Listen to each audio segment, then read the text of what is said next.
If you have a website that you have DIY'd and you want to figure out how to take the design to the next level to make it look more professional, I think this video is going to be helpful for you. So we're going to look at a family photographer's website, and I'm going to go over some of the simple but important tweaks I think she can make to the design to just make it look that much more expensive and polished. If you don't know me, my name is Emily Jane Lee. I am a web designer over at By Emily Jane, and I do these website review videos quite a bit. So I have a whole playlist on my channel if you're interested in seeing more of these. But for now, let's get into the video. Okay, but starting here at the top, some things that I feel like would improve this site from a design perspective is that first, your logo here that's black, I don't feel like it works with the rest of the colors on the site, whether it's your photos or the other colors you used in the design.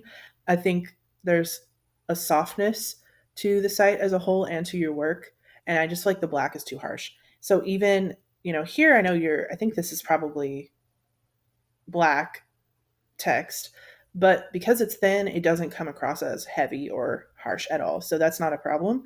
But up here, it's so much thicker, and I just think it looks like a different color scheme. So, you could make this like a soft gray or use the golden brown color that you've used in other places for just a couple ideas.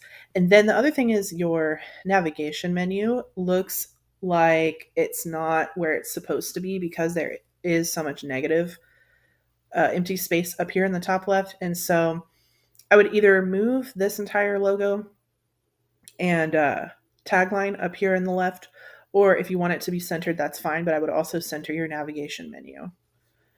And then the hero image here, I would probably make it the full width of the screen, so it looks a little more impactful instead of just an image that looks like it's just kind of sitting on the page, not really doing anything. But for some reason, when you make it a banner image, it looks more like, I can't think of the word, but kind of like that wow factor.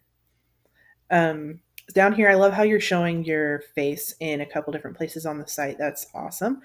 And of course, talking about like what you do and your location. So that's very smart, as well as your name.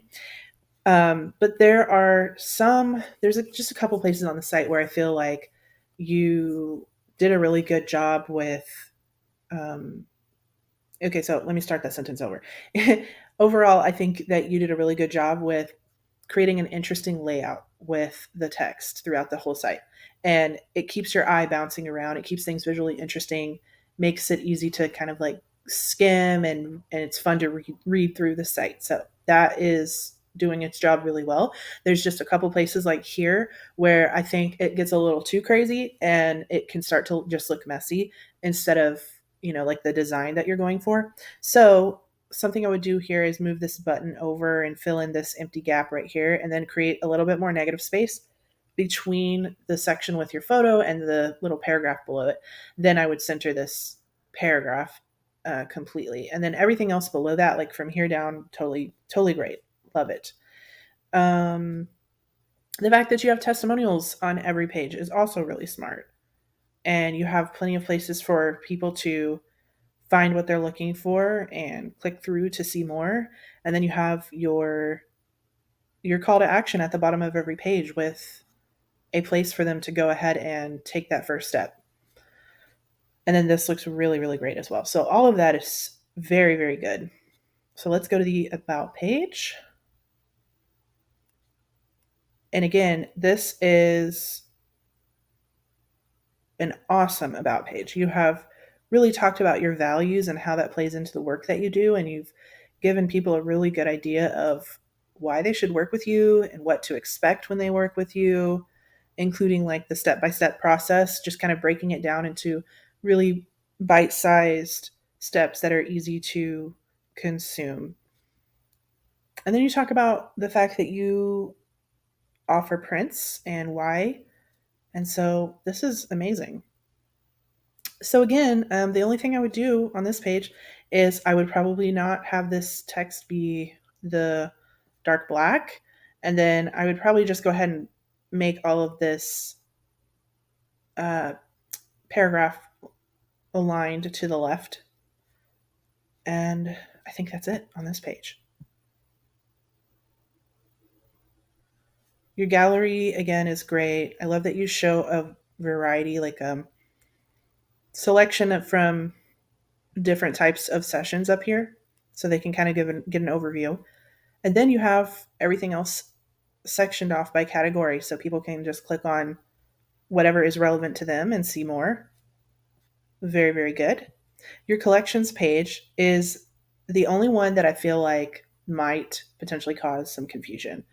And that's because I know the word collections is pretty common in the photography world and in like the in-person sales world and stuff like that. But from a user experience perspective and a website strategy perspective, I would not choose to use this word as the label in your navigation for this page, because I just worry that a lot of people won't know what that means. So even me, even though I'm a former photographer myself, I had to think for a second, what is collections? And I wasn't sure what was going to come up when I click on this, because to me, it's like the word collections means a collection of photos. So I first thought, oh, this is going to be where she keeps her like photo galleries, that like the photos that she's done of clients. Um, but then I realized you already have a gallery. So some people might think that collections is like products that you're selling directly off of your website. So the point is that this word is kind of up for interpretation. And so when you're naming things in your menu up here, you really want to make sure that it's super, super clear. Otherwise, some people just won't click on it, because we generally want to know what we're going to get from something before we decide to click on it. And if people are looking for something that says services or packages or, pricing or process, those are some really, really clear and direct words that they're going to be searching for to figure out, where can I find out about that? So any of those types of words would probably be better to name this page. And then make sure you use the same word for your heading up here. But below that, you can use collections wherever you want. Like if you want to talk about collections, that's fine. It's just that the main title of this page should probably be something that everybody could understand, even if they've never worked with a photographer before. Everything on this page, though, absolutely love, and I'm super impressed with it. Okay. Reviews. Again, this is one of the best designed reviews pages from photography websites that I've reviewed, and I've reviewed many, many websites. So I just wanted you to know that. Hats off to you, because you only just have a select few testimonials here, and it's very easy to consume. It's not overwhelming. It's not boring, and you have changed up the design throughout. So just to kind of keep it interesting. So great job on that. Contact page looks beautiful. Only thing here is that you have 2 contact forms, so it could cause some confusion, or it could just look like a design mistake, and neither one of those things are something that we want. So I think you should be able to hide this section only on this page, but if you can't, you can also easily just get rid of this contact form and have this top section just be the introduction with your photo and this information over here, and just kind of recenter everything. Then down here is where they would submit their contact info. So that would be the only change there. So I hope that's helpful, or at least validating that pretty much you've done an awesome job with this, and just keep doing what you're doing. And I wish you the best of success.